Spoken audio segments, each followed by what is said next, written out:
ఆయన నోరు మూసాడు అక్కడ ఊరుకో అని. ఇవాళ లేడే కల్లో అది నవ్వు పెట్టినప్పుడు తెల్లారంటే ఎవరికి చెప్పలేము నవ్వు, మనం నవ్వుకుంటుంటాం. అందుకే తెల్లారైతే ఎవరు నవ్వుకోగానే వెంటనే పోల్సండి కల్లో ఏదో వచ్చి ఉంటుంది చెప్పరు.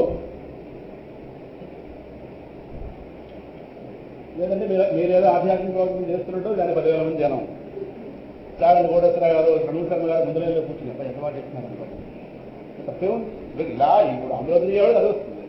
జరివాడి నరసింహారావు గారు వరుసలో కూర్చున్నట్టు, ప్రైమ్ మినిస్టర్ గారు అందులో కూర్చుని మహావేదాన్ని చెప్తారా, ఏది పైకి చెప్పాం అదే వస్తాం. అంటే వ్యవహారంలో మెలకువ ప్రపంచంలో అనుభవింపచేయలేని వాటిని కొంచెం స్వప్నంలో అనుభవింపజేస్తాడు ప్రారంభం. తప్పదు కొన్ని మొత్తం అలా విమానం ఎక్కలేమో, డబ్బు చాలదు, మెలకువలు కల్లో ఎక్కించేస్తాడు. మనసుకి ఆ పరిస్థితి వస్తుంది. అక్కడ ఎంతో కొంత ఆ విషయానుభవం కలిగినటువంటి భోగం దృష్టి, ఆ భోగానుభవం వస్తుంది, ఆ వేడి తగ్గుతుంది. ఇలాగే చేయాలి. అలాగే అన్ని మెలకువలు కుదరవు. ఒక ఉద్యోగం అనుకుంటాడు, ఇంకో ఉద్యోగం చేస్తాడు. ఒక ఆవిడ అనుకుంటాడు, ఇంకో ఆవిడ చేసుకుంటాడు. మీరు అలాగే వెళ్ళైతే మెలుగులో వచ్చి మాట్లాడడానికి లేదు, ఎందుకంటే ధర్మాలు ఉన్నాయి. అప్పుడు ఏం చేయాలి? మరి వాడికి ఆ వేడి తగ్గించకపోతే మరి వాడికి ఎలా లేదు, ఆ మనసు ఇంకో యాక్షన్కి వెళ్ళాలా. అప్పుడు ఆయన గారు ఏం చేస్తారంటే ప్రారంభాన్ని అలా ఉంటుంది. స్వప్నం కూడా ఒక రకంగా ప్రారంభ భూమిక, ప్రారంభ భూమిక ఒక రకంగా మనసు తయారు చేస్తున్న ముఖ్యం. ఆ మాత్రం మనసుకి ఆ ఫ్లెక్సిబిలిటీ ఇవ్వకపోతే చచ్చిపోతుంది. అది పరిమితితో మెయిన్ అది, దానికి ఆ మాత్రం ఇవ్వాలి.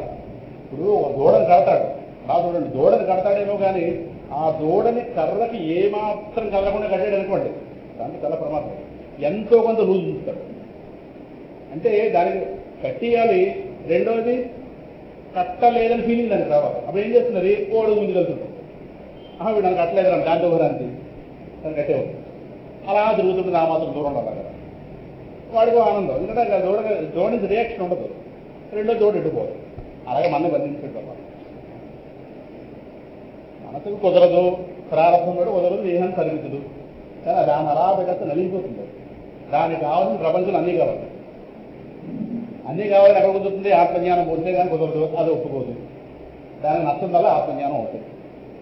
ప్రపంచం కావాలి, ఆత్మజ్ఞానం అవుతుంది. ఇప్పుడు అది పరిస్థితి. ఇప్పుడు ఏం చేయాలి? దానికి నలిగిపోతుంది. మధ్య దాన్ని అలా క్రియేట్ చేస్తాడు ఆ ప్రాణిని. అప్పుడు దానికి ఎంతో కొంత ఈ ఫ్లెక్సిబిలిటీ. అందుకు మెలుపులో కుదరిన వాటిని స్వప్నంలో అనుభవించేస్తున్నారు. అప్పుడు అది అమయానం.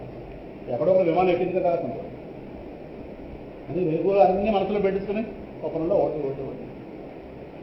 అలా అనుభవింపజేస్తేనే మనసు మళ్ళీ బెల్లా తెచ్చి అమ్మయ్య అని చెప్పి ఆ దోడ చుట్టూ ఆ రాడ చుట్టూ దోడలేదు నీతో కలుస్తుంది.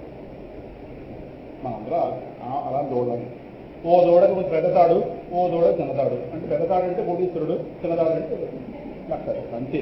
వాడు అడుగు ముందుకెళ్తాడంటే ఆ అడుగు ముందుకెళ్ళిన దాన్ని చూస్తే వాడు ఇంద్రుడు చంద్రుడు అనుకుంటాం. మనం కూడా తెలిసేయండి, వాడు పెద్ద కర కట్టున్నట్టు. జ్ఞానం లేకపోతే అందరూ మన ఇంద్రుడే కనిపిస్తారు. అదొకటి ఉంటే చాలు. గర్భవతులు ఎలా కనిపిస్తుంది అలాగే. వాడు అలా కాపులో వెళ్ళగానే వీడంత సుఖపడిపోతున్నాడు. ఆ కాపులో కూర్చుంటే తెలుస్తుంది ఏముందో, దరిద్రం ఉంది, ఏముంటుంది, ఇలాగే ఉంటుంది. అందులో సూక్ష్మ రూపంతో రకరకాలు తయారు చేసుకుంటుంది. సుశుప్తిలో నిర్వికారంగా ఉంటుంది. కారణం దాన్ని ఇన్యాక్టివ్ చేసేస్తాడు పరమాత్మ. మనసు గారికి చేసేసి లాగేస్తాడు. లాగి కానీ అది పడి ఉంటుంది.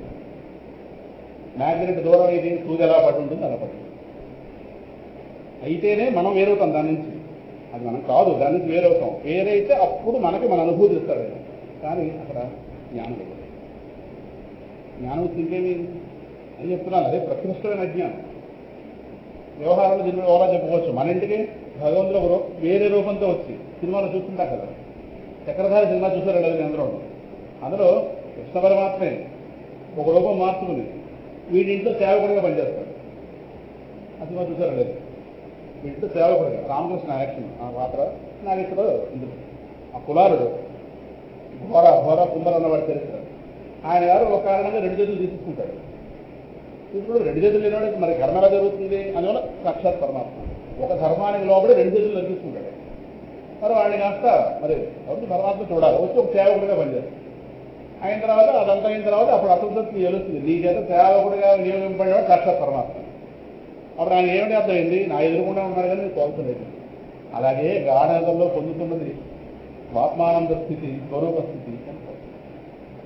తెల్లవారు లేవగానే మళ్ళీ అవుతాం. పడుకున్నాం, హాయిగా నిద్ర పట్టింది, ఏసీ రూమ్ బాగుంది, కొరకు బాగుంది, మంచి నిద్ర పట్టింది, రకరకాల పిచ్చి మాటలు. అంటే అక్కడ వచ్చిన ఆనందాన్ని ఈ కొరుకుకి, నిద్రకి, ఏసీ రూమ్కి కాదు, భోజనం బాగుంది, మంచి నిద్ర పట్టింది, ఇది వీటన్నిటికీ మెలకువలో ఏవైతే ఉన్నాయో వీటన్నిటికీ అన్వయించారు. ఆయన కూడా అదే కావాలి. మీరు ఫోన్ చేస్తాడు అని బెంగ, అందుకే ఎవడో నెట్టేస్తాడు. అలా రాత్రి భోజనం అనుకుంటే తినట్టే లేదు, హాయిగా ఉంది ప్రాణం, ఇలా ఆవిడ మీద ఓ మాట వేస్తాం. అలా అలా భ్రాంతి. అంటే ఆయన గారు ఎలా చేస్తున్నాడో అర్థమైతే ఎలా బయటపడాలో అర్థమవుతుంది. అందువల్ల ఈ మూడవస్థ మనసు నిర్వికారంగా ఉంటుంది. ఈ మూడవస్థల్లో కూడా అంతర్యామిగా ఉన్నవాడు సాక్షిగా ఉంటాడు. అంతర్యామి అన్ని దేహాల్లో ఉన్నవాడిని క్షేత్రజ్ఞుడు అంటారు. మనందరూ ఏ దేహానికి ఆ దేహం పరిమితం. ఒక దేహం కూడా ఇంకో దేహాన్ని తిరిగి. ఇప్పుడు ఈ దేహంలో ఉన్న మూడవస్థలు నాకు తెలుస్తాయి, కానీ మీ దేహంలో మూడవస్థలు నాకు తెలియదు. అంటే మీ స్వప్నం వేరు, నా స్వప్నం వేరు.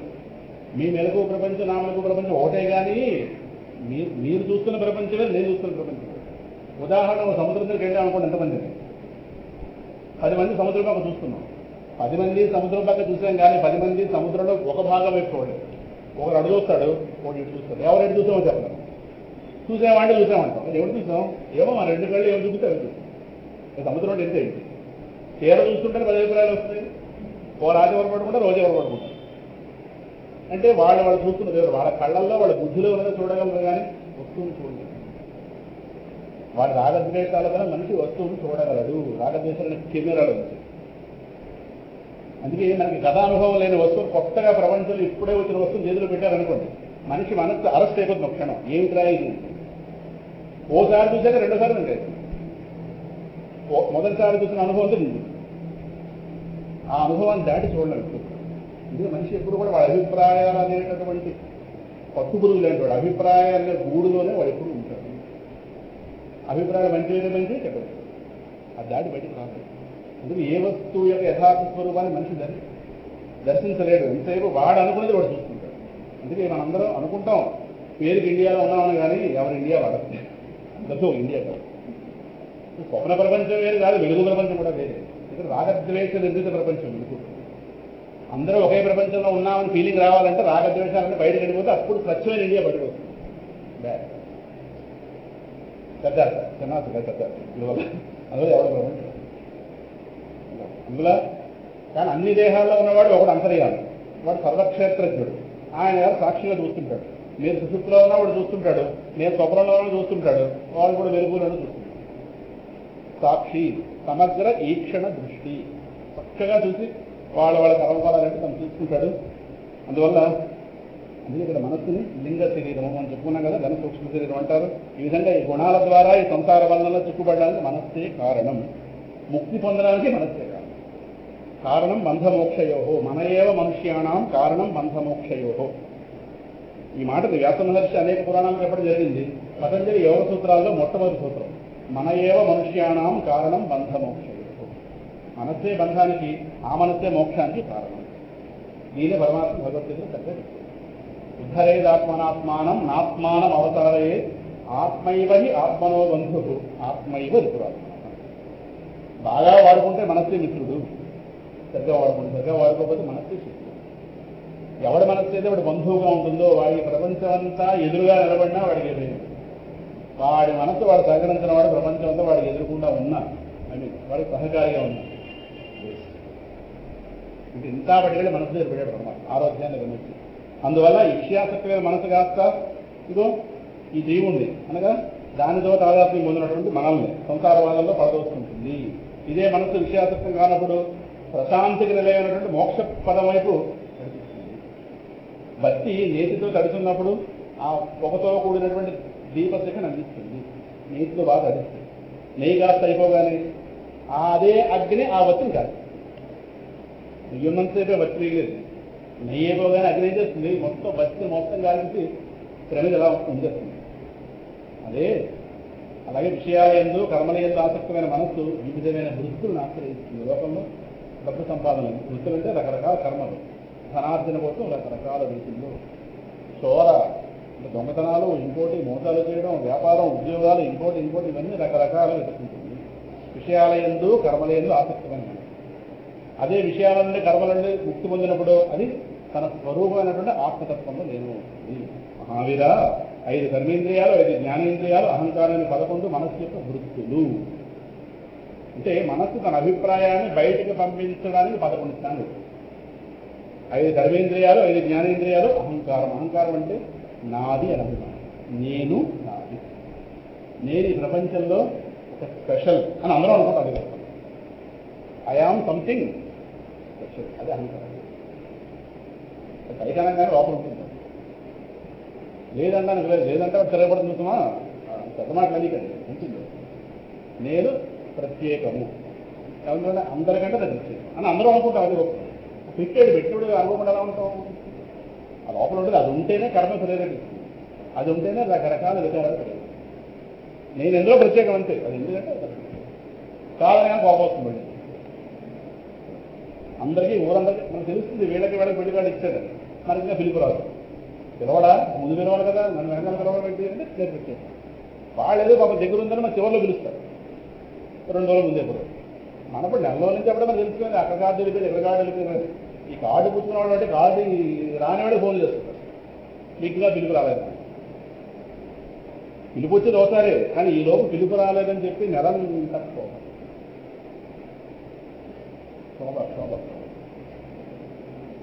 ఏది కుమార్ పిలుపు వచ్చేది చూడండి. అంటే నన్ను ముందు పిలవాలి కదా, మనం అందరినీ ముందు పిలవగలరు, ఎవరు ఒకరు పిలవగలరు కదా, అందరినీ ముందు పిలవగలరు. అలా అయితే అందరినీ పిలిచి సమావేశం పెట్టి అందరినీ పిలిచి కదా మీకు. అలా పిలిస్తే మళ్ళీ కోపం ఇంటికి రావాలి కదా అంతమంది. అదోటి ఇదోటి ఆడ ఇంట్లో పడుకున్నాయా, మన అందరినీ పిలిచి కదా మన ఇంట్లో పెళ్లికి. అంటే మన ఇంట్లో పెళ్లి అయిపోయిన తర్వాత ఈ ఆలోచన వస్తుంది, ముందు రాదు మళ్ళీ మనకి. మనం చాలా తెలియదు. అప్పుడు ఆ మాట్లాడితే అలా మాట్లాడతాం, ఇలా మాట్లాడితే ఇలా మాట్లాడతాం. అంటే మనిషి 4 అడుగులు తిరుగుతుంది. ఈ చేస్తే అహంకారం అనుకుంటుంది. ఈ మనసుకు వృత్తులు అంటే మనసు వీటి ద్వారా ప్రపంచంలో ఇంకా రకరకాల ఫీల్డ్స్ సెలెక్ట్ చేసుకుంటుంది, రకరకాల రంగాలు సెలెక్ట్ చేసుకుని వీటి ద్వారా నాట్యం కొంతమంది, గానం కొంతమంది, చిత్రలేఖనం కొంతమంది, ఉన్నాయి కదా స్కిల్స్ ఉన్నాయి కదా, రకరకాల స్కిల్స్ సరేనా. ఇంకా 5 విధాలైన కర్మలు, 5 తన్మాత్రలు, శరీరం 11, వాటి వారికి ఆధారమైన విషయాలు చాలా వివరంగా చెప్పాడు. శబ్ద స్పర్శ రూపరసంధాలు, జ్ఞానేంద్రియాలు విషయాలు, అలాగే కర్మేంద్రియాల విషయాలు. ఈ శరీరం నాదని భావించడం అహంకార విషయం. అంటే ఈ అహంకారాన్ని సపోర్ట్ ఎవరంటే తెలియదు, దాన్ని చూసుకునే రగిలిపోతుంటుంది. బాగుంటే ఒకలా ఉందని, బాగుండకపోతే ఒకలా ఉందని. బాగుండకపోతే కొంతమంది అంత ముందు బాగున్నదానికి ఇప్పుడు బాగులేకపోతే అస్సలు తట్టుకోలేదు. అంటే వీడు ఎవరైనా బాగులేరా అని అడిగి చేయాలి, మరీ ఫీలింగ్. అందరూ బాగున్నారా అనిపించుకున్నాం అనుభవం కాదు. ఇప్పుడు బాగులే ఒక్కసారి బాగులే అనగానే 10 మంది పలకరింపులకు వస్తుంటే అదవ్వకూడదు. అంటే ఇప్పుడు 2 సమస్యలు, బాగులేనితనం ఒక సమస్య, బాగులేమని చెప్పి అవసరాలు పోల్చారు. ఇంటికి వచ్చిన టీ కాఫీ 3వ సమస్య. వస్తారు మరి అలవాటు చేసాం వీళ్ళ వాళ్ళు అలగించుకుని ఎన్ని పెట్టేవయ్యా, మహానుభావ